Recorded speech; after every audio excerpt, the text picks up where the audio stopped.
Praise Lord everyone. Bible reading in 1 year. Day 86 September 24th. న్యాయాధిపతుల గ్రంథం 11వ అధ్యాయం నుండి చదువుకుందాం.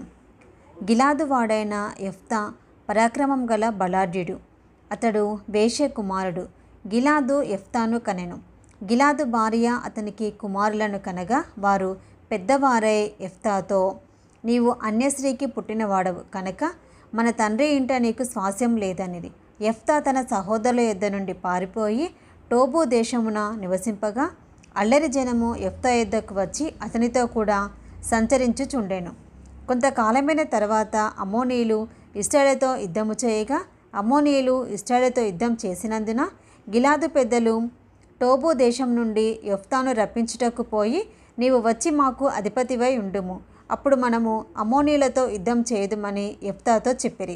అందుకు యెఫ్తా, మీరు నా యందు పగబట్టి నా తండ్రి ఇంట నుండి నన్ను తోలివేసితిరే, ఇప్పుడు మీకు కలిగిన శ్రమలో మీరు నా యుద్ధకు రానేలా అని గిలాదు పెద్దలతో చెప్పాను. అప్పుడు గిలాదు పెద్దలు, అందుచేతనే మేము నీ యొద్దకు మళ్ళీ వచ్చితిమి, నీవు మాతో కూడా వచ్చి అమ్మోనీయులతో యుద్ధం చేసినడలా గిలాదు నివాసులమైన మా అందరి మీద నీవు అధికారివవుదువని యెఫ్తాతో అనిరి.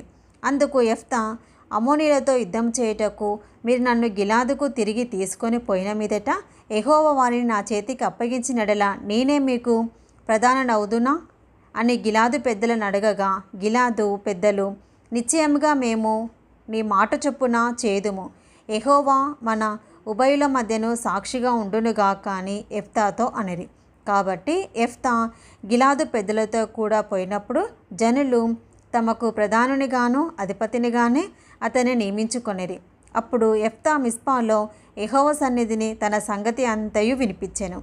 యెఫ్తా అమ్మోనీయుల రాజునొద్దకు దూతలను పంపి, నాకును నీకును మధ్య ఏమి జరిగినందున నీవు నా దేశం మీదికి యుద్ధంనకు వచ్చి ఉన్నావని అడగగా, అమ్మోనీయుల రాజు ఇశ్రాయేలు ఐగుప్తులో నుండి వచ్చినప్పుడు వారు అర్నోను మొదలుకొని యబ్బోకు వరకును యోర్దాను వరకును నా దేశము ఆక్రమించుకొని నందుననే నేను వచ్చి ఉన్నాను. కాబట్టి మనము సమాధానముగా నుండినట్లు ఆ దేశంలను మరలా మాకు అప్పగించుమని యెఫ్తా పంపిన దూతలతో సమాచారము చెప్పెను.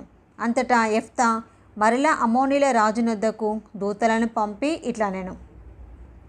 యెఫ్తా సెలవిచ్చినది ఏమనగా, ఇశ్రాయేలు మోయాబు దేశంనైనను అమ్మోనీయుల దేశంనైనను ఆక్రమించుకొనలేదు.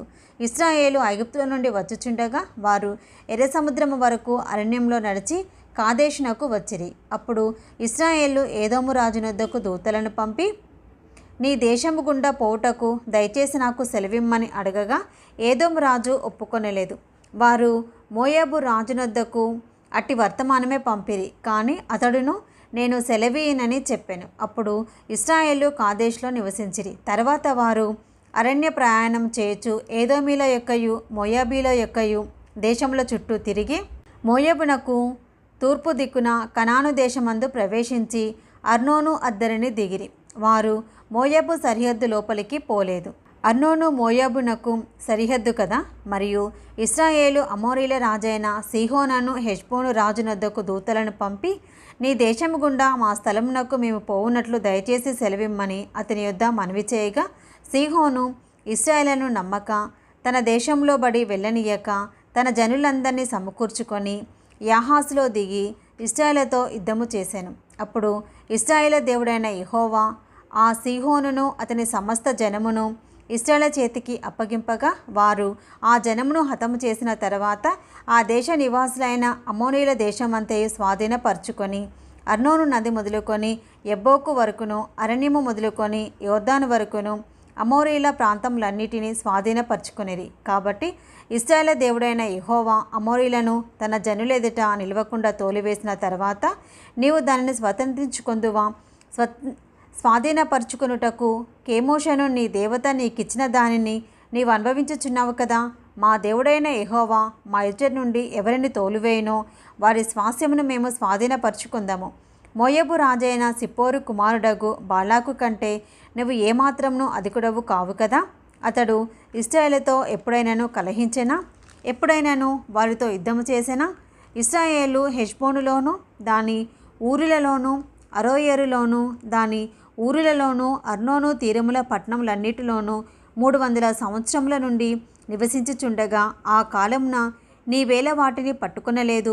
ఇట్లుండగా నేను నీ ఎడల తప్పు చేయలేదు, కానీ నీవు నా మీదికి యుద్ధమునకు వచ్చుట వలన నా ఎడల దోషము చేయుచున్నావు. న్యాయాధిపతి అయిన యెహోవా నేడు ఇశ్రాయేలుకును అమ్మోనీయులకును న్యాయం తీర్చునుగాక. అయితే అమ్మోనీయుల రాజు యెఫ్తా తనతో చెప్పిన మాటలకు ఒప్పుకొనలేదు. యెహోవా ఆత్మ యెఫ్తా మీదికి రాగా అతడు గిలాదులోను మనషేలోను సంచరించుచు గిలాదు మిస్పేలో సంచరించి గిలాదు మిస్పే నుండి అమ్మోనీయుల యుద్ధకు సాగాను. అప్పుడు యెఫ్తా యెహోవాకు మొక్కుకొనెను.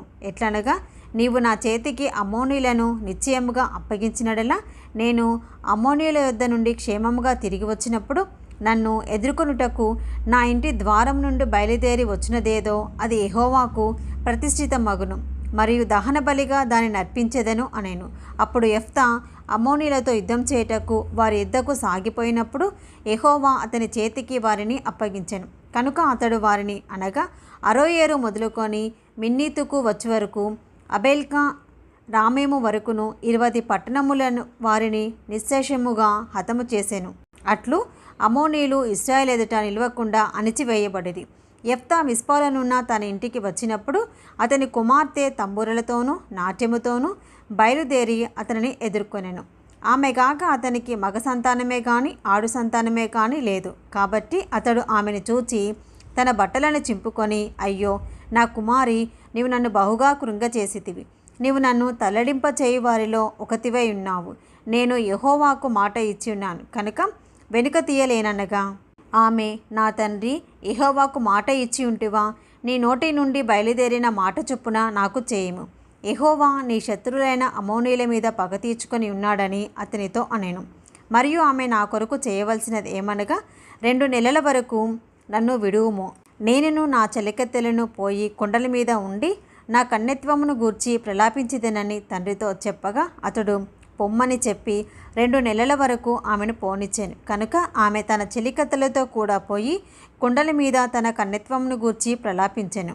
ఆ 2 నెలల అంతమున ఆమె తన తండ్రి యొద్దకు తిరిగి రాగా అతడు తాను మొక్కుకొనిన మొక్కుబడి చొప్పున ఆమెకు చేసెను. ఆమె పురుషుణ్ణి ఎరుగనే లేదు.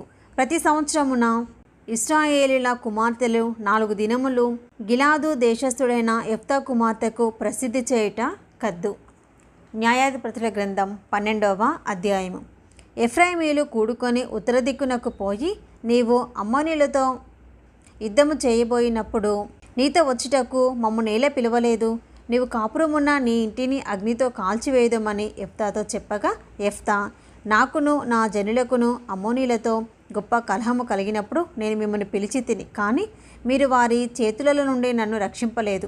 మీరు నన్ను రక్షింపకపోవుట నేను చూచి నా ప్రాణంను అరచేతిలో ఉంచుకొని అమ్మోనీయులతో యుద్ధం చేయపోతిని. అప్పుడు యెహోవా వారిని నా చేతికి అప్పగించెను. కనుక నాతో పోట్లాడుటకు మీరేల నేడు వచ్చితిరి అనెను. అప్పుడు యెఫ్తా గిలాదు వారిని అందరినీ పోగు చేసి ఎఫ్రామీలతో యుద్ధము చేయగా గిలాదు వారు ఎఫ్రామీలను జయించిరి. ఎలయనగా వారు ఎఫ్రామీలకును మనషీయులకును మధ్యను గిలాదు వారైన మీరు ఎఫ్రామీల ఎదుట నిలువక పారిపోయిన వారనిరి. ఎఫ్రామీలతో యుద్ధం చేయుటకే గిలాదు వారు యోర్దాను దాటు రేవులను పట్టుకొనగా పారిపోయిన ఎఫ్రామీలలో ఎవడో నన్ను దాటనీయుడని చెప్పినప్పుడు గిలాదు వారు, నీవు ఎఫ్రామీయుడవా అని అతనిని అడిగిరి. అందుకతడు, నేను కాను అని నడల వారు అతన్ని చూచి షిబ్బోలేతను శబ్దము పలుకుమనిరి. అతడు అట్లు పలకనేరక సిబ్బోలేతని పలుకగా వారు అతని పట్టుకొని యోర్దాను రేవుల యొద్ద చంపిరి. ఆ కాలంన ఎఫ్రాయిమీలలో 42,000 మంది పడిపోయేరి. యెఫ్తా 6 సంవత్సరములు ఇశ్రాయేలుకు న్యాయాధిపతి ఉండెను. గిలాదు వాడైన యెఫ్తా చనిపోయి గిలాదు పట్టణంలో నొకదాని యందు పాతిపెట్టబడెను. అతని తర్వాత బెత్లెహేము వాడైన ఇబ్సాను ఇశ్రాయేలుకు అధిపతి ఆయను. అతనికి 30 మంది కుమారులను 30 మంది కుమార్తెలను ఉండిరి. అతడు ఆ కుమార్తెలను తన వశమున చేరని వారికిచ్చి తన వంశంలో చేరని 30 మంది కన్యలను తన కుమారులకు పెళ్లి చేశాను. అతడు 7 ఏండ్లు ఇశ్రాయేలుకు న్యాయాధిపతిగా ఉండెను. ఇబ్సాను చనిపోయి బెత్లెహేములో పాతిపెట్టబడెను. అతని తర్వాత జెబూలూనీయుడైన ఏలోను ఇశ్రాయేలుకు అధిపతి ఆయను. అతడు 10 ఏండ్లు ఇశ్రాయేలుకు అధిపతిగా ఉండెను. జెబూలూనీయుడైన ఏలోను చనిపోయి జెబూలూను దేశమందలి అయ్యాలోను పాతిపెట్టబడెను. అతని తర్వాత పిరాతోనీయుడైన హిల్లేలు కుమారుడగు అబ్దోను ఇశ్రాయేలుకు అధిపతి ఆయెను. అతనికి 40 మంది కుమారులను 30 మనుమలు ఉండిరి. వారు 70 గాడిద పిల్లలనెక్కి తిరుగువారు. అతడు 8 ఏండ్లు ఇశ్రాయేలుకు అధిపతిగా ఉండెను. పిరాతోనీయుడైన హిల్లేలు కుమారుడగు అబ్దోను చనిపోయి ఎఫ్రాయిము దేశమందలి అమాలేకుల మన్యములోనున్న పిరాతోనులో పాతిపెట్టబడెను. ఇది ఈరోజు భాగం అండి. Praise the lord.